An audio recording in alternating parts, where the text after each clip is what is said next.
Welcome to the webcast. Do not hesitate to ask your questions during the presentation by entering them in the space. We wish you a happy webcast.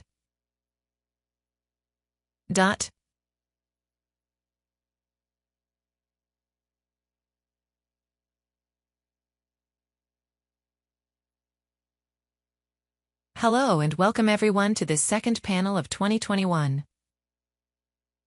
25 from the Sustainable Mobility Agency on the topic of mobility on demand, a solution in the service of a more accessible city. My name is Gabrielle Lamontagne Ale.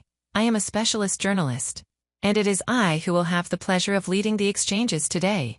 Thank you very much for being with us for this umpteenth panel, this other appointment of the. I also greet all the participants who are in line with us today. We have over 100 participants listening to us on webcast right now. Different regions of Quebec, Canada, Australia, Europe, and Africa. So, we are big today. Do not hesitate to send your questions in. Chat if you are online throughout the panel since we will have a period at the end. Still, for those who are online, you can select the listening language of your choice. So if you are in full screen mode, please. And you will find buttons with language choices under the video. So if you're online, you can select your listening language. If you're in full screen mode, you must exit this mode and you will see buttons with language choices below the video. So today, we are going to discuss different aspects of on-demand mobility and especially how it can to improve the accessibility of cities. But just before I introduced you our experts, to discuss this, I would like to give the floor to Mr. Laurent, who is the Executive Director of the Montreal Sustainable Mobility Agency. Good morning everyone, dear colleagues, dear partners, distinguished panelists, ladies and gentlemen. Welcome to this agency panel, with great pleasure that I welcome you once again. This is our 8th panel since the creation of Agents. The second of this year, so it's a model that works really well. We are always very happy to meet you. Today, we are going to talk about mobility on demand. So, how can on-demand mobility have an impact on urban transport supply? On mobility, our panelists are going to look at all the topics. With you, I just wanted to leave you a quick note about the place of on-demand mobility at the agency. So in fact, the agency integrated the activities of the taxi office, of which Sylvain is, who were there today last year. It was a desire on the part of the City of Montreal to integrate various functions in terms of mobility. Allowed us to open the door on this subject, which is extremely important for us, and we especially had the desire to pursue all the very structuring and very innovative projects that the office of had started, in particular the Bonjour brand, so few people. Hello. It was the taxi office, and today it is a brand that belongs to the agency. There is also the taxi register, which is a register that includes all taxis, or a very large majority of taxis in Montreal for that matter. Through the registry, there was the integration in 2024 of the application Transit, who uses the register to provide information on taxis in Montreal by giving availability in real time since it facilitates use for citizens. Also, it is not directly a taxi, but more broadly mobility on demand and sustainable mobility. In 2023, we inaugurated our first mobility hub, which was on Masson Street. We have one that we will open to citizens next week on Boyer Street, but which will be inaugurated in 2026. So what is a mobility hub? A physical place in which we try to bring together as many sustainable modes of transport as possible around tariffed car parks, which are land that we manage. We added spaces for car sharing, we put taxi stands near or directly inside, electric charging stations, parking lots. Secure for bikes. There are all sorts of services offered to allow citizens to have access to this whole range there, and that is a desire of the City of Montreal, which has integrate into its urban and mobility plan the desire to create 150 clusters of mobility by 2050, so we have our work cut out for us.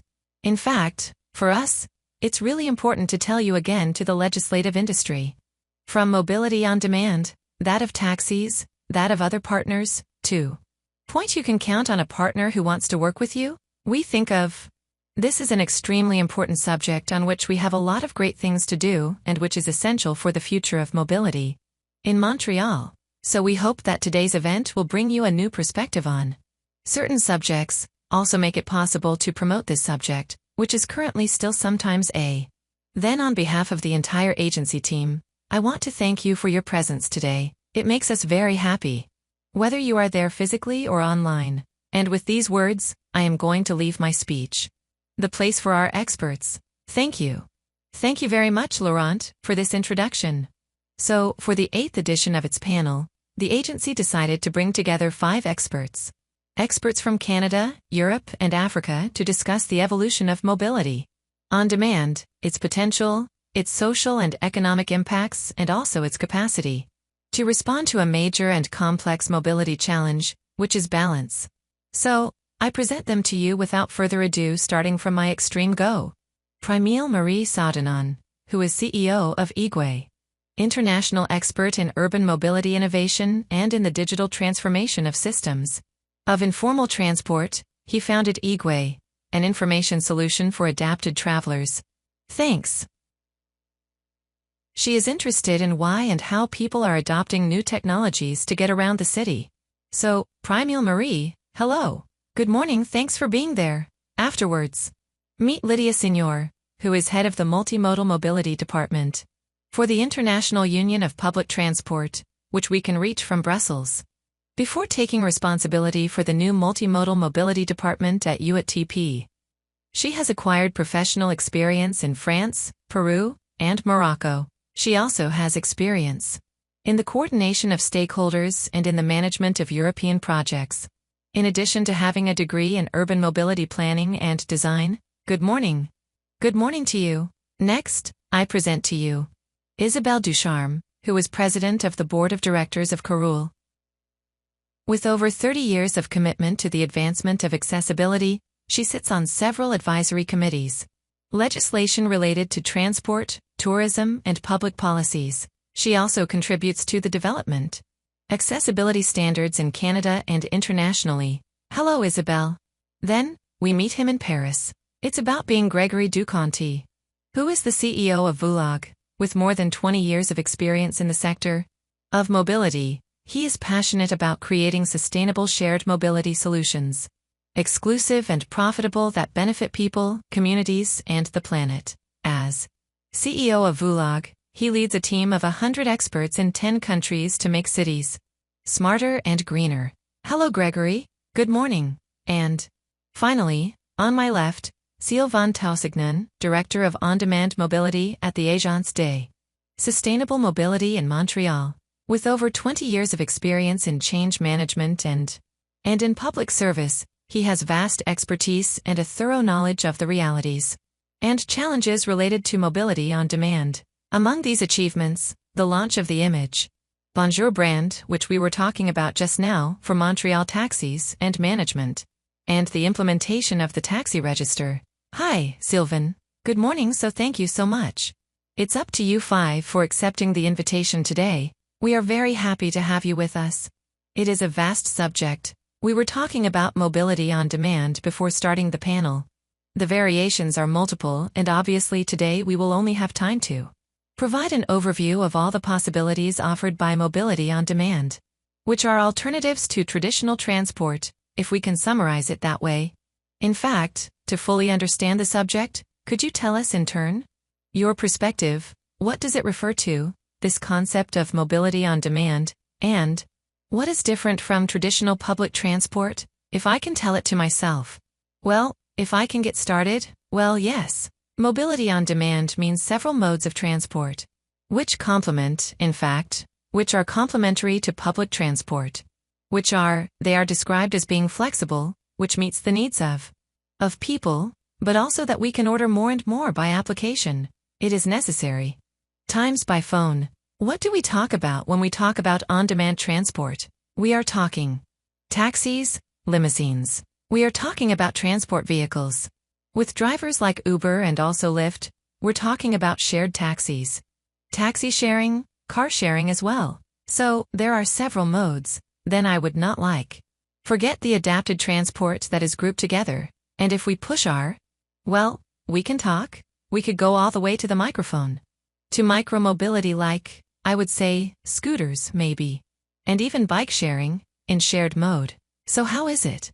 How would one describe on-demand mobility at a high level on my side? I think Sylvain did a good job of painting the picture. The modes we are talking about, but beyond that, there is also the way in which we approach. We are addressing mobility on demand. Beyond trends, when do we need them?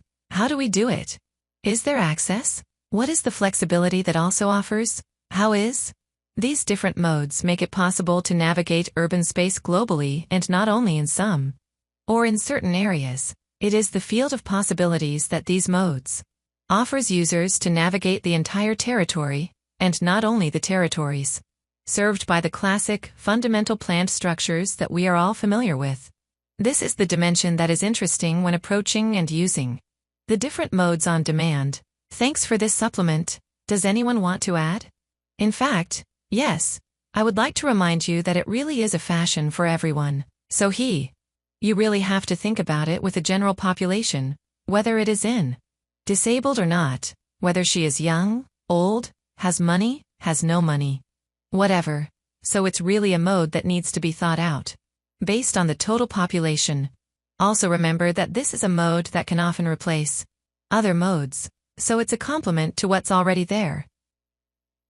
And so, maybe it can possibly allow us to avoid missing a return. Last-minute appointments, business appointments, medical appointments. Let me even give you a personal example.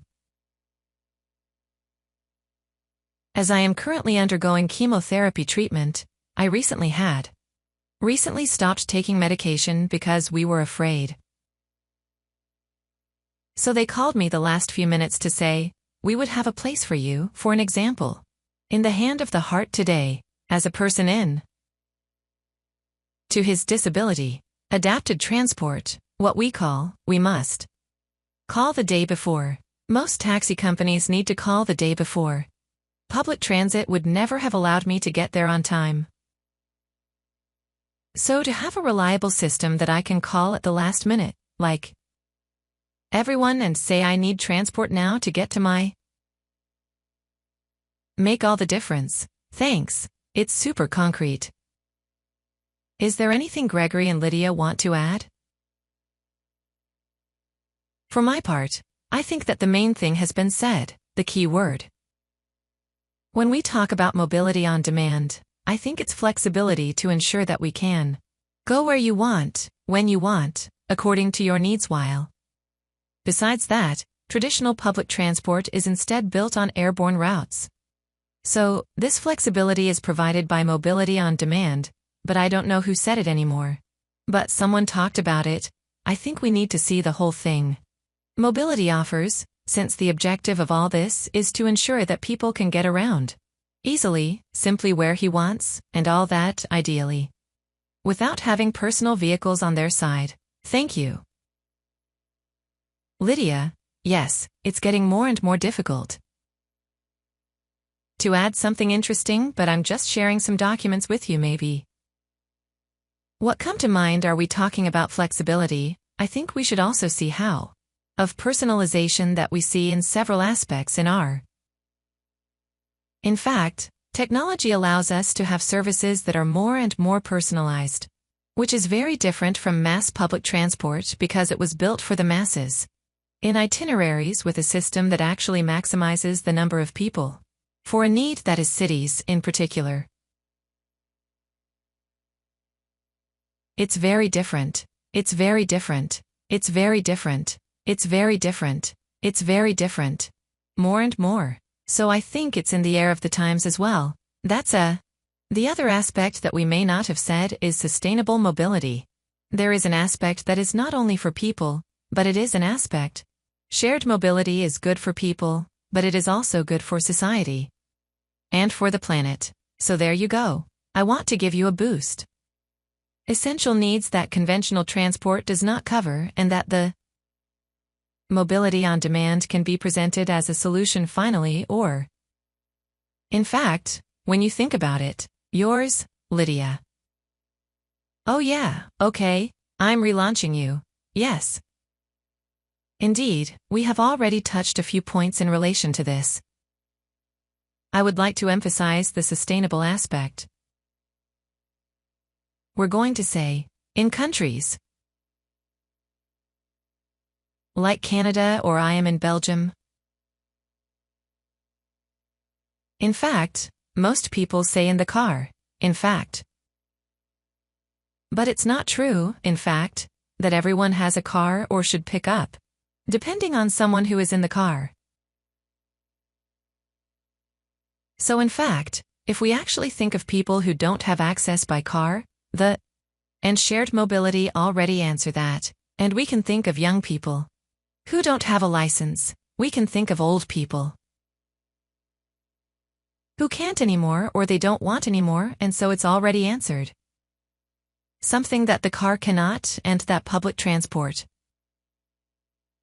who sometimes has difficulty meeting all needs, and on top of that, in fact, how we increasingly use our shared mobility is a compliment.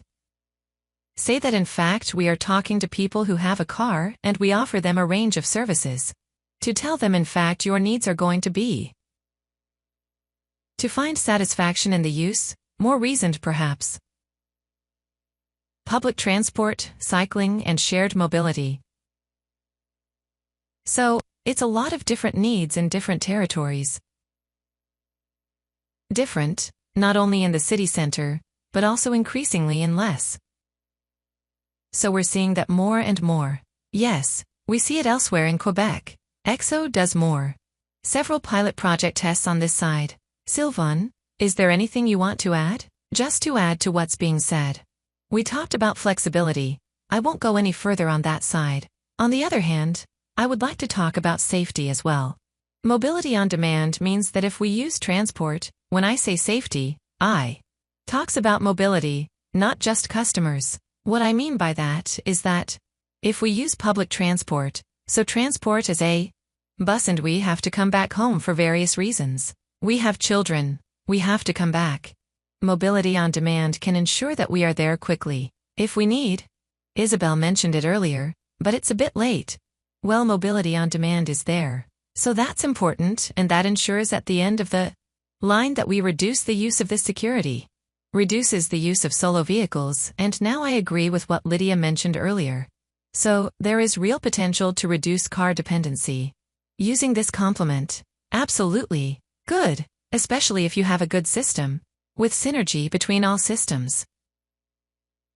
A question for you, Isabel. We just talked a bit about this concept of equity. That there are plenty of segments of the population who simply don't have access to a vehicle or even a driver's license. How mobility on demand can become a lever for accessibility, whether for to the needs of the character's vulnerable populations, and was named with reduced mobility and low income. What should you think about with this lever? Well, I think already we need to stop just thinking about mobility in big cities. There are so many more difficulties in small community or even access to a carrier. In public, access to adapted transport is all limited for the general population, but especially for the more vulnerable people, elderly people, disabled people, etc. Another thing we don't have. Don't think sometimes it's because if a vehicle comes. Sought.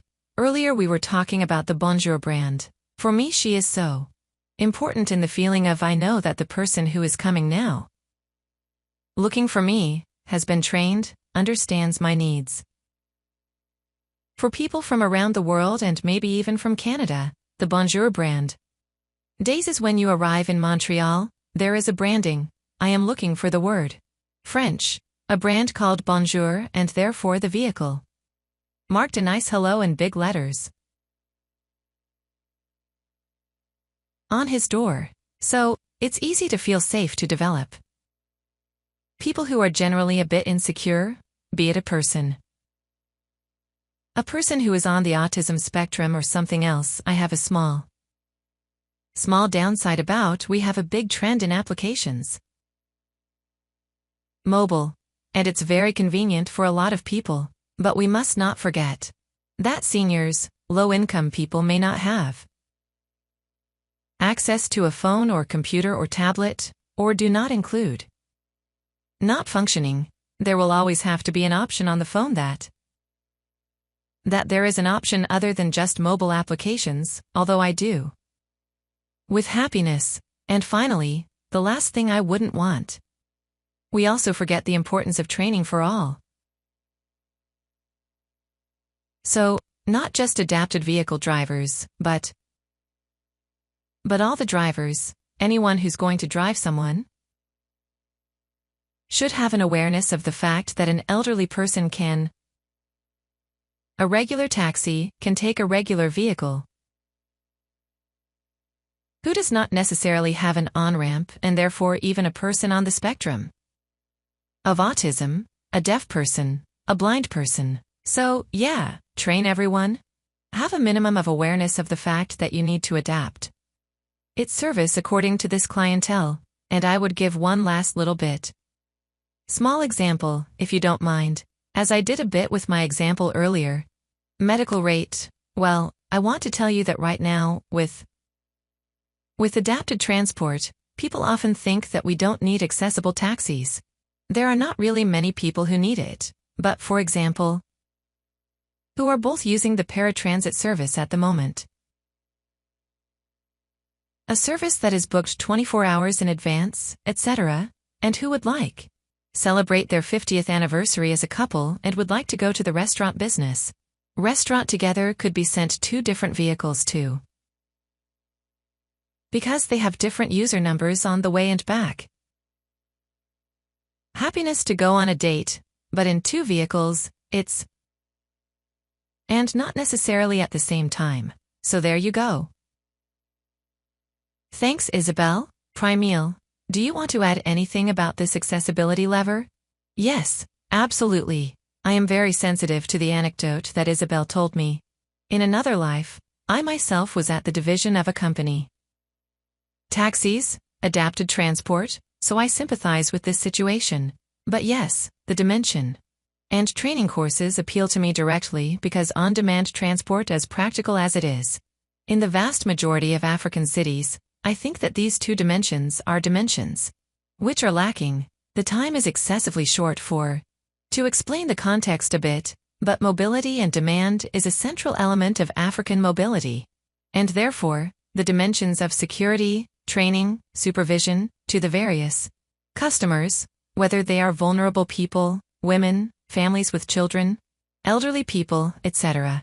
This is something that we definitely miss, and I am happy that we are talking about it today, because it is beyond fashion, beyond technology, of the ability to use technology, which is a subject which concerns me very much. All of these are things that we need to think about at the same time about the context.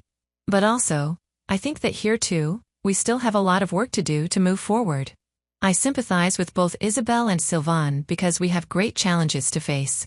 In relation to that, definitely, at the operational level. I would like to know, and I am looking at you, Gregory, for this question, first of all, what and how should or can on-demand mobility be integrated? Be integrated into a traditional offer, i.e. an existing transport network. Thank you, Paul Comer. There you go, you can hear me now. This is an absolutely fundamental point, indeed, if we want to transform, in the long term, mobility, so we are seeing quite considerable progress in the South. In particular thanks to the digitalization and digitization of mobility, so it will first and foremost involve the interoperability of systems. So APIs that are open, data that is standardized. A lot of things are being done in that direction right now. On the standardization of data in order to have a better integration, also to ensure that there is a real incentive for each other to share information and ensure that the information is accessible to as many people as possible. And if I take the example of Montreal, there is a service in Montreal that is absolutely great for that, and that includes someone. We talked earlier about transit, which is actually, and in this niche, to make it easier for users to travel by providing both traditional transport but also transport on demand. In any case, a large part of the transport on demand, and I think that these are really the things that will ensure that we are going to reach a new level and promote the development of everything. These new means of transport and also promote a use that will be more and more important, and reaching the break-even point too, which will be much faster because we must not forget. What does this on-demand transport have to live with? In order for them to live, they need to have visibility. It's a real service, but they need to gain visibility. There are still a lot of people who are not aware of the existence of the various mobility solutions. And the very fact of putting them forward via services like transit is absolutely fundamental and necessarily. I also imagine that in the spirit of not duplicating offers there must be a question of integration, of narrowing down mobility options a bit towards existing networks. It must be part of the reflection. I don't know if Lydia, you want to think. With pleasure we see a lot of elements in fact. So that we can arrive at this image of integrated mobility. There is certainly all the digital and information aspect that was mentioned. But there is also a physical dimension of infrastructure, and just now, in fact, with the agency have named the mobility hubs, so it's essential in fact. How do you create really physical space in the city, certainly, but also with the networks concerned with to train guards, but also to think operationally. It could be integrated, for example, on-demand transport with minibuses. In Montreal I think there is not yet, but in many cities we are starting to see it, and so, in fact, integrate the access of these minibuses, of these valves to the warehouse. Buses, access to the electric charger. It may be in the street, as in mobility hubs for example, but it can also be of the transport network. So it's a pooling of resources, in fact. So it's really an integration at a lot of operational levels, and there's integration at the planning level, if you will, of the design of services. And that's where, in fact, we're going to create intermodalization. So that people, when they need, in fact, they can combine these disputes in the world of transport. So for that, there are really different elements to take into account: governance and therefore the work that the agency can do. Public Transport Authority. It is essential and it is absolutely crucial for there to be integration also in regulation. That we adapt to this level of service and integration has a lot of steps to do for her. In the end, the user finds something really very easy to use and that they can combine easily. So there's really a lot of action to do. Sylvan, I think you want... Yes, but all that, I was waiting to see where Lydia was going to go, but the fact that we are able to create a synergy precisely to answer the question between mobility on demand and also public transport ensure that we have transport in general. Which is better, which is more effective, and on which the customer, the user, can move more easily and especially more efficiently. And that's what's important. Then when we say all the time, just now, I was talking about it, we want to decrease the use of the solo vehicle. Well, in my case, if I take different modes to get to work and it's not a solo car, is going to take me 35 minutes less now than if I go there with me in a vehicle. So efficiency is important and that must be taken into account and that must be continued. Primal, I am going to contribute an element in relation to that. I like to talk about fashion.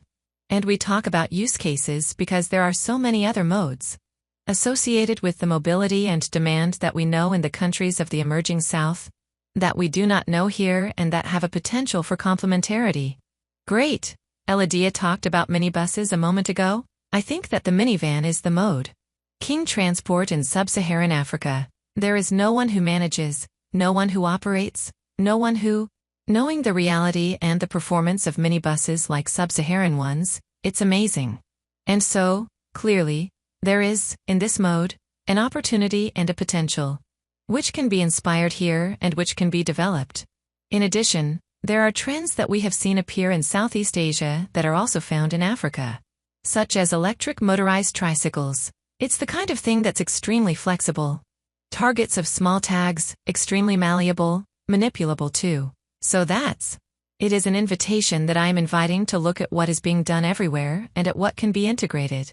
Obviously contextualized to our reality, but here it is. This is the small compliment that I wanted to bring, which I think may have relevance. Thank you so much. We come to the inevitable question.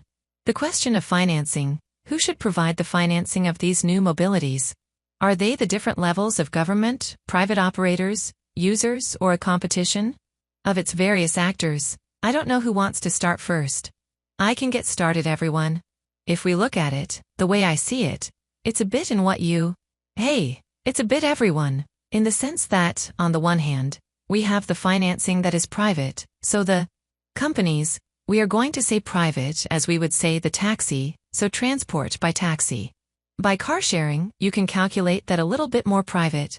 On the other hand, in the aspect that we would have public transport. However, we must never forget the question. There are always users. There is the principle of user pays. We do not pay the same price. We have a different service, but I also want to say that, whether it's a taxi, same need to have a link with cities. We just have to think about waiting stations, so we need a link. Or with the provincial government to improve.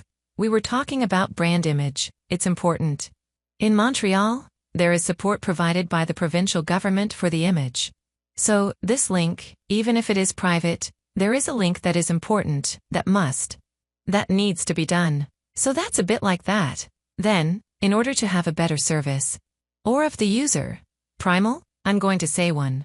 Just now, everyone, insofar as the various government houses, were leaving. Of course, it's no secret that public transit is financed for the most part by governments, but the user may be important in my opinion.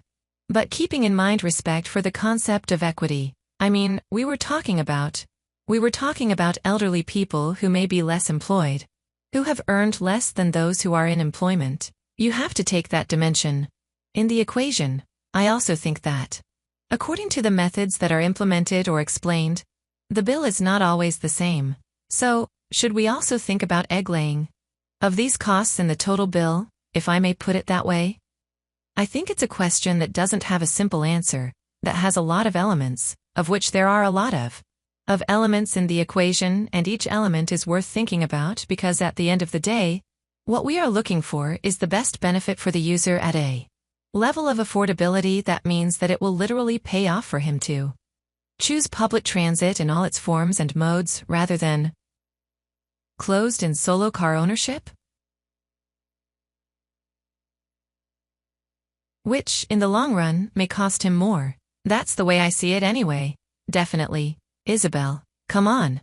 Of course. In fact, Sylvain, maybe you are in a better position than me to replace talk.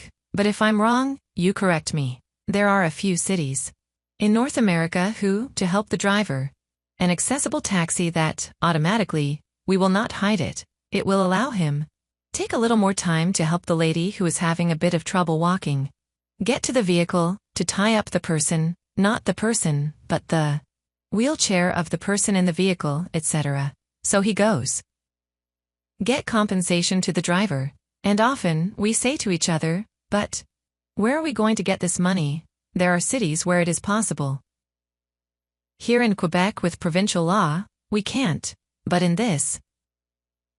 other cities, so in North America, there are, for example, one dissolved per race, whether it's a race with someone American, reduced mobility or not, so any taxi ride, we take on the amount that has already been withdrawn. So, it is not an additional amount that is deducted on each race, but it is an amount established in advance, and therefore is said, go to a fund that will eventually be used.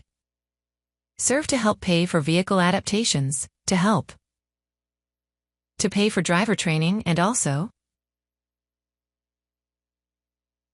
So give compensation to the driver for each trip where there will be people with special needs. So I think that's a great example of how can we partially finance the The system as such that is needed. We repeat it now if we want a system. The system for everyone also requires adapted vehicles. It's hard to add anything. You said, I need to add. What has been said is quite perfect. Thank you. On the European side, did you want to add something about? On this question of financing, Lydia or Gregory? I think that there are two very distinct scenarios. There are the big cities and small towns, and I think we can't have an approach that is the same between a big city and a small town. In general, for big cities, I have an approach that is not shared by everyone, but I think that if we want to have systems of transport on demand and transport in general that is efficient and sustainable over time, care must be taken to ensure that they are not subsidized by governments because subsidies last a while, but the day when there are no more subsidies, what happens? Not if there are no more services. So, I think we need to be able to find the right business models to ensure that services are on demand. In big cities in any case, operate without subsidies. So, there are organized business models. Profitable. Then, when we talk about medium-sized cities, small towns, the situation totally different because we are talking here about the equivalent of a service. Audience. In general, on-demand transport even replaces public transport. So it's a totally different aspect, but at least in big cities I think. What should be done to avoid over-subsidizing on-demand transport to ensure to have businesses that run on their own and that last over time because it is a.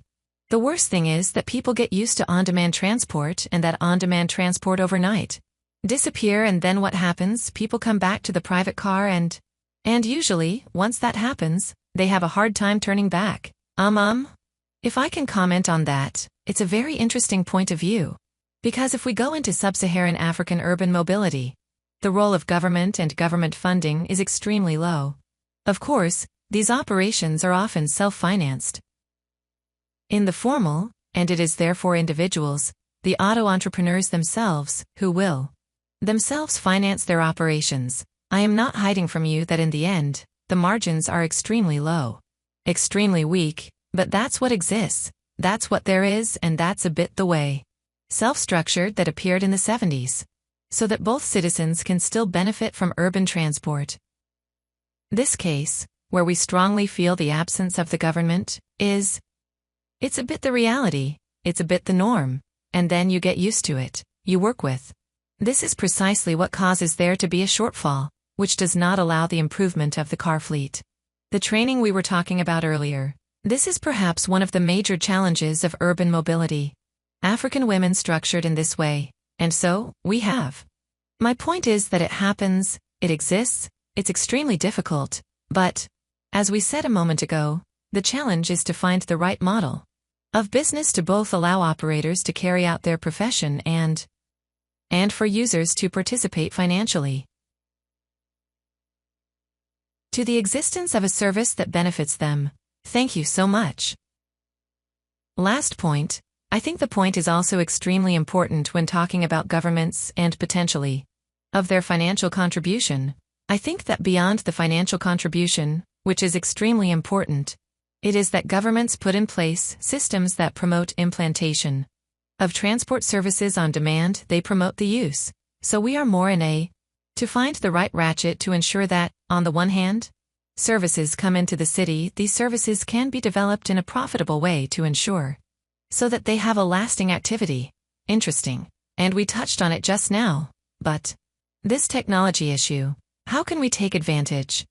Digital innovations, applications, data in real time. There are several of you at working on platforms of this kind, while ensuring the inclusion of citizens. Citizens who are less connected, different segments of the population, including be less comfortable with these innovations. I would like to hear from you about that, maybe of the category.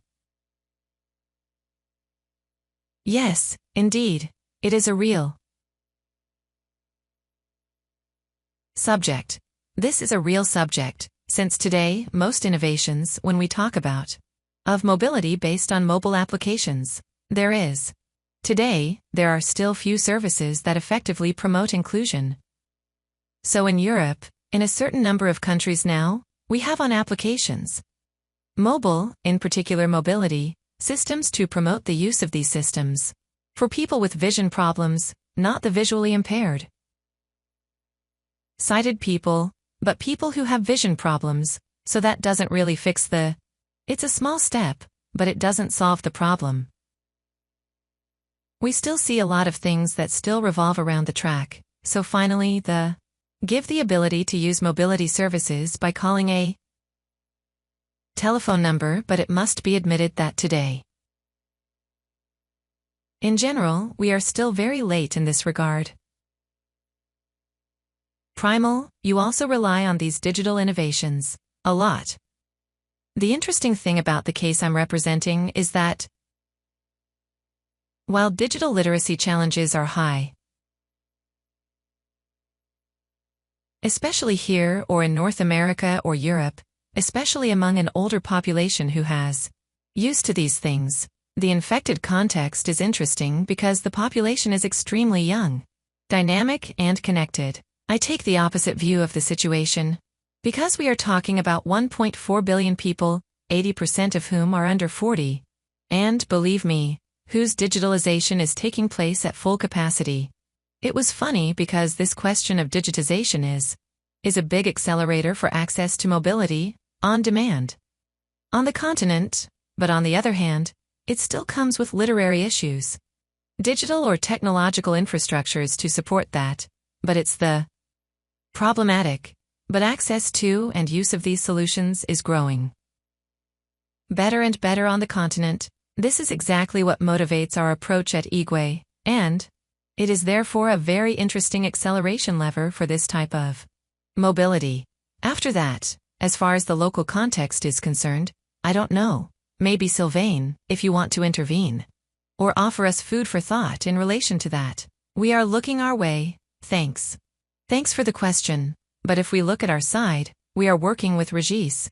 What we have always said, we have data that comes from vehicles every 5 seconds that enter our sites system, but what do we do with it? So you have to be able, then at the agency, it's there. The vision we have given ourselves is to be able to work with this data to improve. Make sure that we learn from this data, and then I always said, there is someone, at some point, who is going to be smart, who is going to want to use them for something else, who is going to want to make sure that on a street, we will see points, and then we will be captured. To calculate the speed, we will be able to see the traffic and then be able to be able to say to each other, well, okay, we can widen or not widen a sidewalk. So in Montreal, what if I go a bit more local, with the data that we have today, we have to work with it, then this is the vision we have. Today, we have the data, but let's see what it will bring us later. Thanks. However, I can also perhaps mention that, although that earlier I talked about that not everyone can use anything digital, etc. But in some cases, that's fine. Also be very helpful. For example, for a person with reduced mobility, who has a little more difficulty putting on his coat, color, etc. Because, yes, we are in North America and there is winter, so to get this information that the vehicle will arrive in 15 minutes or in 5 minutes, it tells me if I really should press, if I need to find someone to help me go faster because I'm leaving work, then yes, there are people around who could help me, or if really I have time to dress properly and warmly so as not to. I got it when I went outside. So, yes, there are its benefits anyway. Yes, it is important. That's right, absolutely. I would like us to get really concrete. What do you hear the turn on an example that I wanted to choose as a success? In terms of mobility on demand in your respective territories or areas of study, I would first hand the microphone to Lydia with a first example.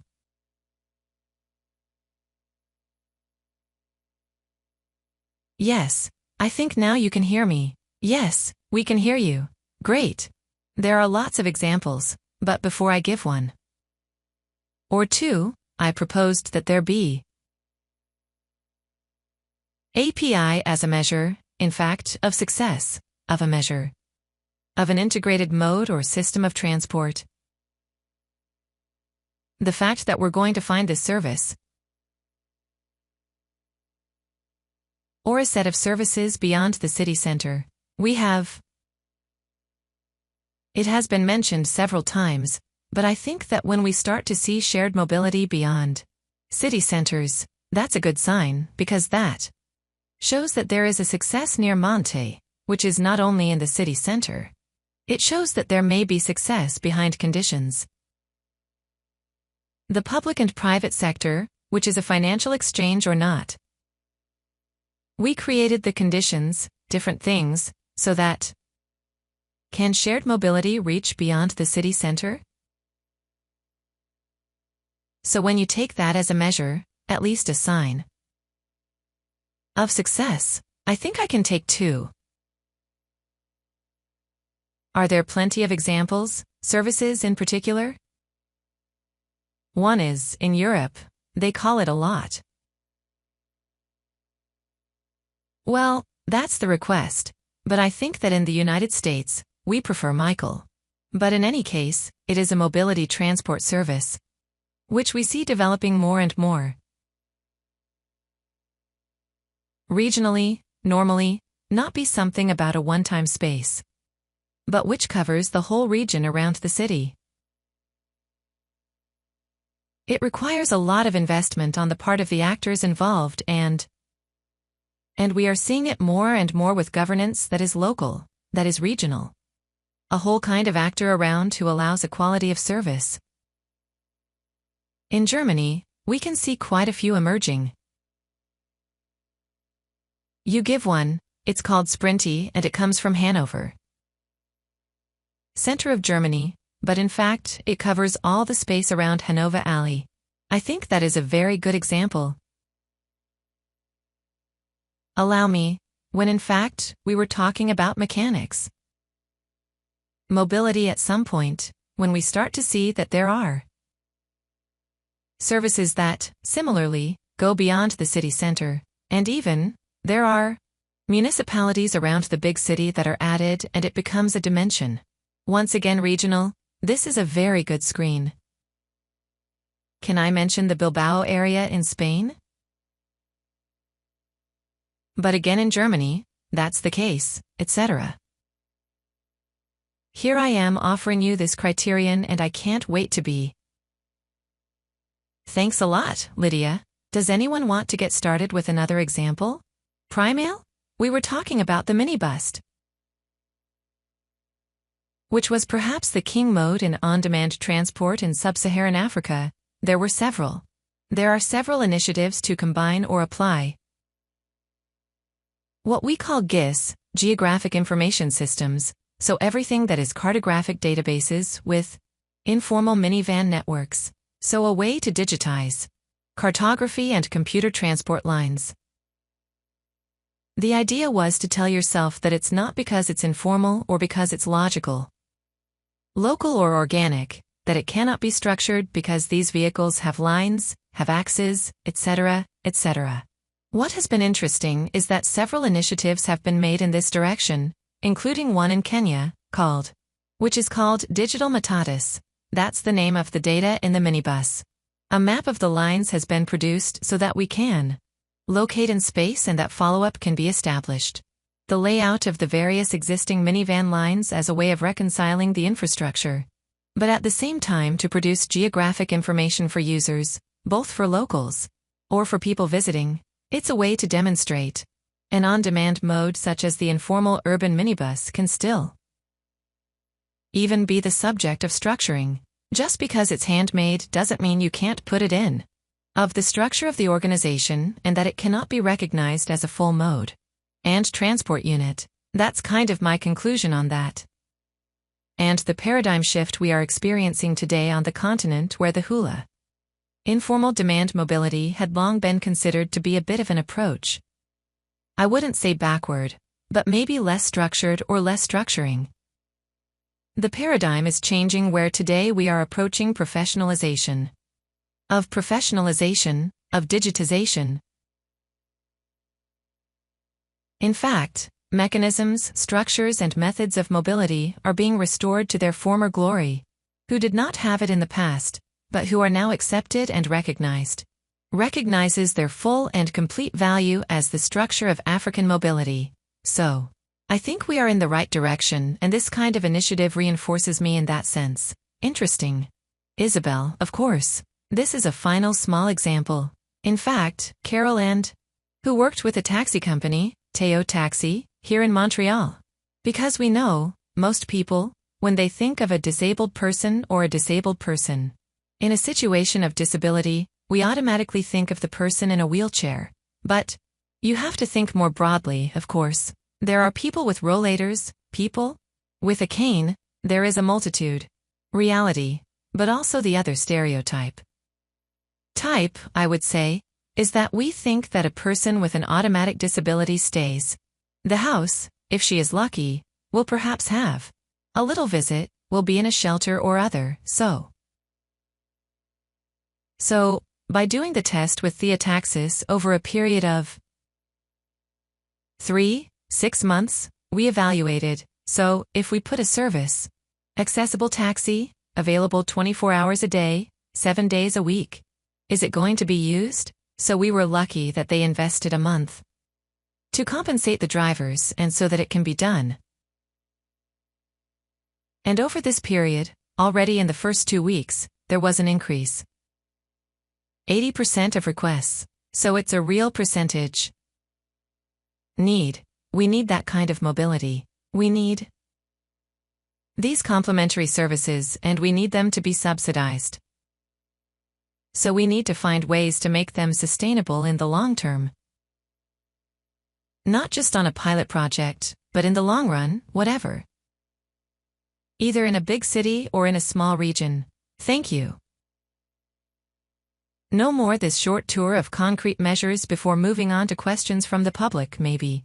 Maybe go to Gregory's side? Yes, listen, when we talk about success of on-demand mobility services, I think it also relies a lot on the entire mobility ecosystem in general when we have great successes. Is that the ecosystem as a whole is quite efficient. I will give just one example, which I know very well, which is the example of the city of Lyon, where the various on-demand mobility services work very, very well. So what I mean by on-demand mobility services in Lyon are essentially bicycle systems. In self-service, scooters also in self-service and the car-sharing systems, so the whole ecosystem works very well. All because there is also a public transport system that works very well. With data that is centralized, with very strong collaboration and cooperation between the devices. Actors, so there you go, so it's a great success story. And then, obviously, when we talk about success in on-demand mobility in Montreal, how not to cite Communauto, which is still a leading player in Canada, present in a large number of cities, whether big cities or small towns. I think it's a really great example of great success. We are talking about mobility on demand. Thank you. The final word, Sylvain. With an idea at the local level that is more of a local flavor, I'll tell you about the register.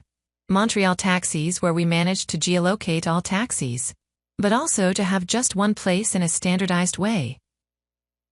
So in a standard way, working with partners like Mobility, like Polytechnique too, we succeeded, the team managed to ensure that we have that information and today have improved the system. Customer service to the citizens of the City of Montreal by connecting a first application, which is transit. So the work that has been done has ensured that the citizens benefit from it. That's just the start because there will be others in the future as well. Thank you so much. So we come to your questions. Guess you have some. Because we didn't cover everything, of course. So whether you're in the room or online, we are very open to hearing your questions. Maybe I'm going to start with an initial question that was sent to us online, but if you also have in the room, I think maybe you can raise your hand and then a microphone will appear. That mobility on demand is part of a mix of available modes that is often. Are other modes less convenient for a given trip? What are the best practices in the world currently to facilitate the payment of these services in harmony with these other methods? More regularly, Are there examples of successful integration? Do I have a person who wants to start? I think that now, we fall into what we call commonly mobility as a service, therefore the basket of the federal offer. Accessible and for which the user can pay. In an integrated, comprehensive manner? From what I know that there are a lot of territories, a lot of regions, who are working on this kind of projects like that. I don't know if it's something. I think it's hard to find an example where that's significant. Fully integrated and where everyone is able to solve problems. To bring up that equation, Sylvan, you know more about it like me about that. I know that many have done it. Have we found the winning recipe for that? As far as I know, we're still looking. That's good. Am I wrong about here? People who have a monthly card for public transport can also pay for the Bixi bike. Yes, it is possible. It is possible. It is possible. It's simple, it's just two services that are connected. But it's a good debate. It's the harmonization of all modes. Absolutely. There are fashions. Fashions that are beginning. There is this vision that is very present, I would say everywhere through the world in the various systems. Now, is there one that integrates everything? I could not name it, but the vision, for example. Where should we go if we talk in the next few years? I think we'll have to think. There have been a lot of initiatives, a lot of projects of this type that have been launched especially in Europe. Well, unfortunately there is my knowledge there. There is not a single one who has really managed to find something that actually works. But the real question is it really a device? I am not convinced today that this is the real blocking point for so that people adopt mobility on demand more and finally abandon the vehicle? It's an open question. I don't have the answer. But I am not convinced that this is in fact the crux of the matter. We'll get another panel right away. Respond. Did I have a question? Oh yeah, go for it. I can add a bit too. Why it is complex to answer this question, it is that there are several dimensions in fact. Are we saying how we can pay? So, if you pay with a credit card or otherwise, with Google Pay, is this the way, the technology that we use to pay? Is that all it is? So, as a result, in the public sector, there have been a lot of innovations so that we can access with a card. But it requires a lot of investment. Are you changing the physical systems in place? What is that, or is it rather tariff integration, so that's the price we're going to pay? It's not the same dimension at all. The same dimensions. That said, there were lots of innovations as well that mix lots of different levels, and in particular, wouldn't it be interesting to pay at the end of the month? Wouldn't that be interesting?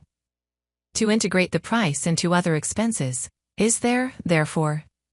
There have been quite a few innovations, but there are also a lot of to answer this question, and so, yes, we look forward to our Thanks a lot, Lydia.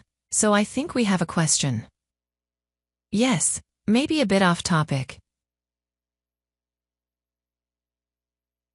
We didn't talk about cargo or packages or anything. I understand because maybe it's not in the mandate of the agency, but with the number of delivery trucks, delivery cars, Ubers that deliver restaurant and then pick up passengers. Is there? Are there any places that have managed to start thinking? Precisely, better integration between the mobility of persons and mobility of goods at the same time, and to do a better integration of these two things to optimize the use of vehicles on the network, possibly reduce the number of vehicles on the road. I can tell you currently, you said at the outset, we didn't talk about it. But that's not because it's not an important point for the agency. There are several projects at the agency level On that subject, then we just want to make sure that we work to ensure that delivery is better, more efficient. Through the us, we are talking about the city of Montreal here, so that's the case. Projects around the world, on your side, it's a question that's mine. Because we fixed it so much that it became a nuisance. If you look at the vehicles that drive in African cities, they are full of goods, above, inside, up to a point. It has become a road safety and public safety issue. The big challenge, both a regulatory challenge and a logistical challenge, is how to unravel that to take advantage of these vehicles that drive, as you said, which makes it possible to optimize delivery without putting passengers at risk. Safety and accident risks, mutualization and integration have taken place. But now we have to see how to do it better and how to do it safely. Here, we drive empty, then on time, we drive over full. There are too many people, the overloads, there are too many goods too. At the end of the day, this has its advantage, because the operator will go to the destination, with at the same time the revenue from its passenger transport, the revenue from its freight transport as well. What is the problem, at what risk, and at what social cost? Maybe that brings me to another question, because you were talking about minibuses and the fact. So, there are all sorts of mobilities that have been developed quite quickly anyway. In Africa, can I imagine that there is a little less regulation, not just on the issue of packages, but on the question of which minibuses are allowed to drive, and so, there was an uproar, let's say, in this area. Because there weren't as many regulations, it can be said that the opposite has certainly happened. Other countries, there are so many regulations that you can't do anything about it. Are there places who manage to find the right balance between the two? That is to say, allowing the evolution of new models, while maintaining a certain security, a certain coverage. For people who don't have access, etc., are there models like this that you? I think that, Sylvain, I have. I don't know if you're going to agree with me again, but I think that here in Quebec, instead, we did the opposite. That is to say that we had the option before. Before the new law, it was possible, depending on the locality, develop regulations that were appropriate at that location. So if I take a small village in Quebec, and if I take Montreal or Quebec, we don't have the same realities, we don't have the same needs, and we certainly don't have the same quantity of population. And now, it also implies the same delivery quantity or other. So now we have provincial regulations, so we can't adapt anymore. According to our respective realities, we have to go the way of a Quebec global community, so it bogged us down. A lot of levers on things we could have done to help small places, and to help the biggest cities like Montreal and Quebec. Thank you so much. That answers, I think. Yes, maybe for a problem of alternation. Do I still have time for a question from the audience? Yes, I have the. Therefore, when designing networks, one should undoubtedly ensure that there is redundancy in services to increase their robustness and avoid an interruption on a network segment. Take all users hostage. It is also necessary to consider the dependence on a trip or a fashion. What do you think? There are several questions in it. Any question within the question. Me, I am the type that we ask the people who are, the two people who are far from us, but close to our hearts, that respond first, because now, we're taking the floor because we're there. But what can you say directly from your screens? Thank you. Can you go to the link at the top?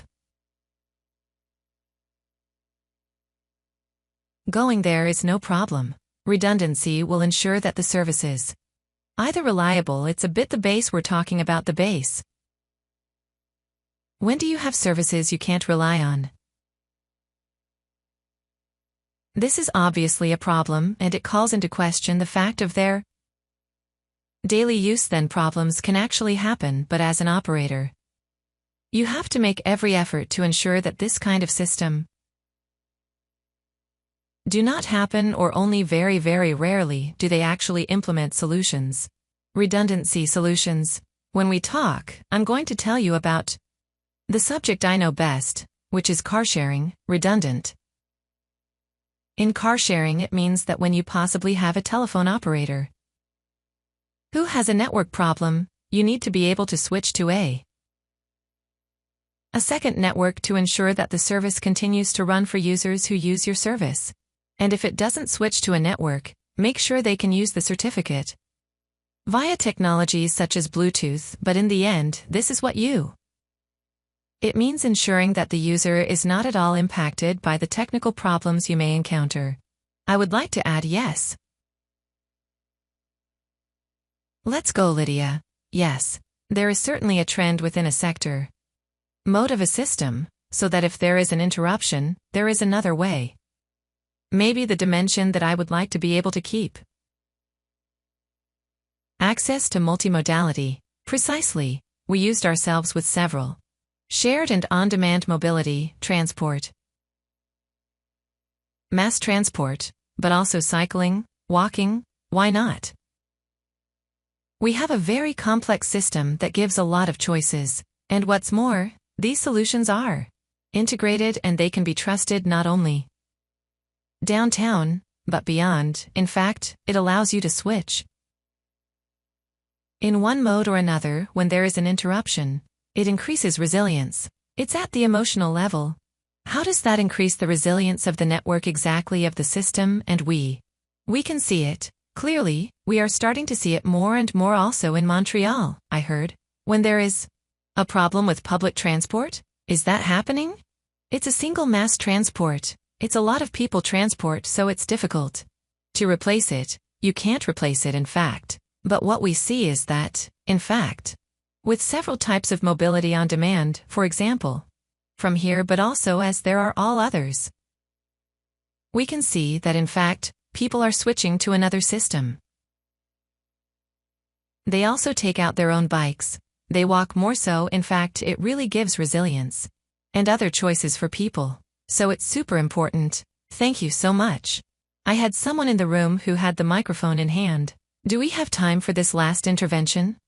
Yes, thank you. We can't. Go on. Hello. My question has more to do with it. On financing, and maybe I'll talk more to Gregory, who said that his opinion was discussed, in particular on subsidies allocated by the government to the mobility of people in difficulty. Difficulties? If it is not the government that makes them, how can we push the private sector to invest? Because we know that it takes time to set up a person for the seat and everything that goes with it. It does not necessarily encourage the private sector to take of these people in transport. As a result, equity is no longer there either. Maybe it should be a government duty. It is almost a sovereign duty to ensure the transport of these people. Yes, so on that point, I am totally